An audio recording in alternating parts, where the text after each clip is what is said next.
Assalamu alaikum students, how are you? Today we will discuss about Henderson equation.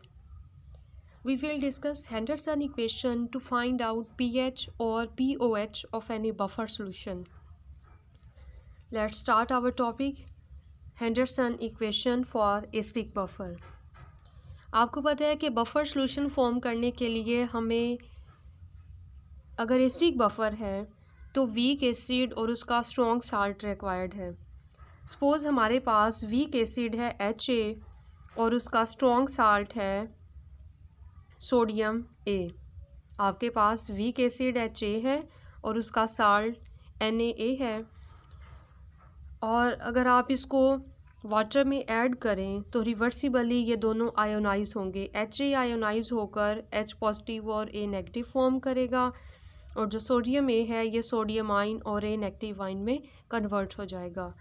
अगर आप acid के लिए Ka expression right करें तो Ka इक्वल होगा proton concentration A negative concentration over HA concentration. हमने क्योंकि pH फाइंड करनी है, प्रोटॉन कंसनट्रेशन हमें रिक्वायर्ड है, इसलिए हमने प्रोटॉन कंसनट्रेशन को सेपरेट किया। यहाँ पर Ka और HA क्रॉस मल्टीप्लाई हो जाएंगे और जो A नेगेटिव कंसनट्रेशन है वो डिनोमिनेटर में चली जाएगी। मीन हमारे पास इक्वेशन ये बन जाएगी, proton concentration is equal to Ka into HA concentration over A negative concentration.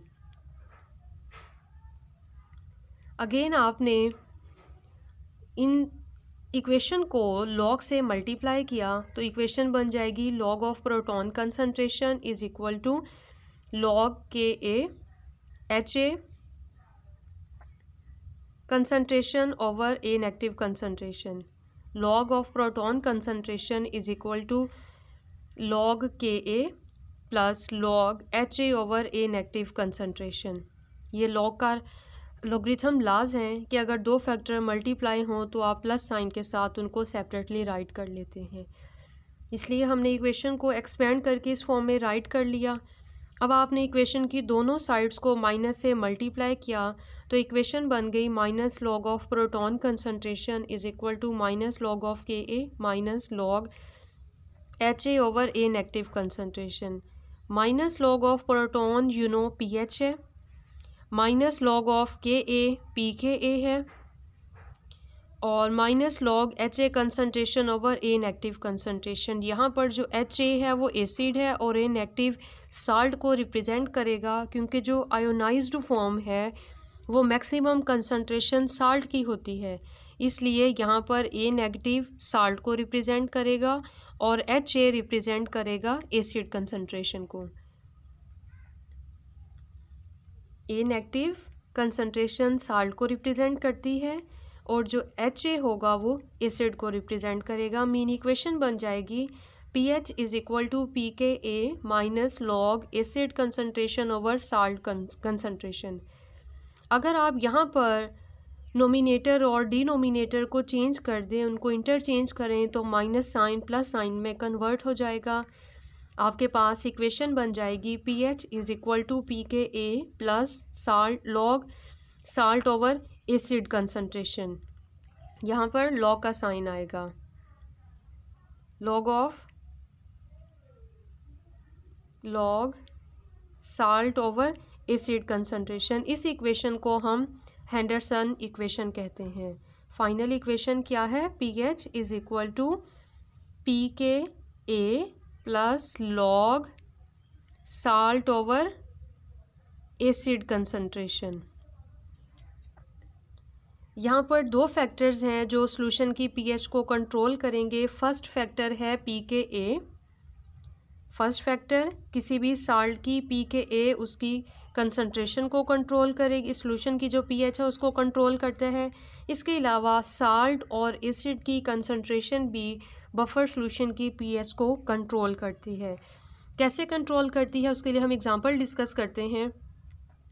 Suppose हमारे पास सोडियम एसिटिक एसिड का बफर है और हमने सोडियम एसीटेट और एसिटिक एसिड की इक्वल कंसंट्रेशन ली है। जब आप इन दोनों की कंसंट्रेशन इक्वल लेंगे मीन कंसंट्रेशन यूनिटी है।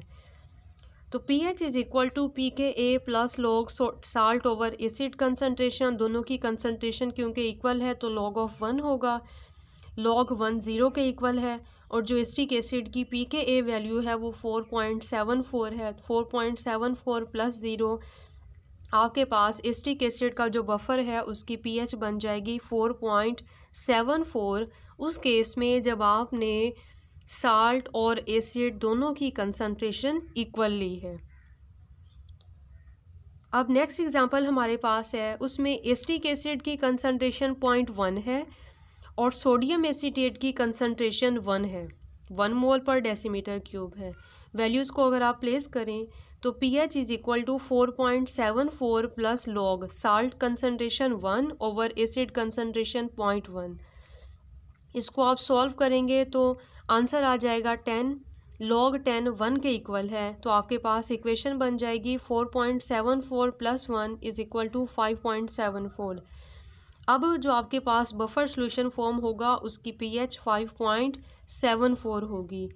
इस तरह से आपको पता चल गया कि अगर आप एसिटिक एसिड या सोडियम एसीटेट की कंसंट्रेशन को चेंज करेंगे तो रिजल्टिंग बफर सॉल्यूशन की pH भी चेंज हो जाती है। इसी तरह अगर आप एसिटिक एसिड की कंसंट्रेशन लें 1 मोल और सोडियम एसीटेट की 0.1 लें, वैल्यूज़ को अगर आप प्लेस करें तो आंसर आएगा 0.1। इसका जब आप लॉग लेंगे तो वैल्यू आ जाएगी -1। 4.74 में से जब आप 1 को माइनस करेंगे तो pH 3.74 है। इट्स मीन इस केस में जो बफर सॉल्यूशन फॉर्म होगा उसकी pH है 3.74। कब? जब आपने एसिटिक एसिड की कंसंट्रेशन 1 मोल ली और सोडियम एसीटेट की 0.1 मोल ली। यहाँ पर आपने डिफरेंट एग्जांपल्स में ये बात अच्छे से अंडरस्टैंड कर ली कि अगर आप साल्ट और एसिड की कंसंट्रेशंस को चेंज करेंगे तो रिजल्टिंग जो बफर आपके पास बनेगा उसकी pH भी डिफरेंट होगी। नेक्स्ट एग्जांपल आपके पास है फॉर्मिक एसिड। ये भी आपने नोट कर लेना है कि डिफरेंट सॉल्यूशंस के लिए जो आपके पास लाइक एसिटिक एसिड के लिए pH 4.74, 3.7, 5.7। अगर आप कोई और एसिड लेंगे तो उस केस में जो बफर है उसकी pH डिफरेंट होगी। लाइक अगर आप फॉर्मिक एसिड को लेंगे, इनकी आपने इक्वल कंसंट्रेशन ली है। अब क्योंकि फॉर्मिक एसिड की pKa डिफरेंट है, इसलिए जो आपके पास इक्वल कंसंट्रेशन लेने से बफर सॉल्यूशन बनेगा उसकी pH होगी 3.78। कंसंट्रेशंस इक्वल हैं, लेकिन क्योंकि आपने फॉर्मिक एसिड लिया है इसलिए अब जो रिजल्टिंग आपके पास बफर सॉल्यूशन होगा उसकी pH एसिटिक एसिड से डिफरेंट होगी। pH क्योंकि 2 फैक्टर्स पर डिपेंड करती है, pKa और साल्ट और एसिड कंसंट्रेशंस पर। इस तरह हम इन तीनों फैक्टर्स को कंट्रोल करके किसी भी स्पेसिफिक pH का बफर सॉल्यूशन फॉर्म कर सकते हैं और pH में चेंज को रेजिस्ट भी करवा सकते हैं। आई होप गर्ल्स समझ आ गई है। Thank you. अल्लाह हाफिज़।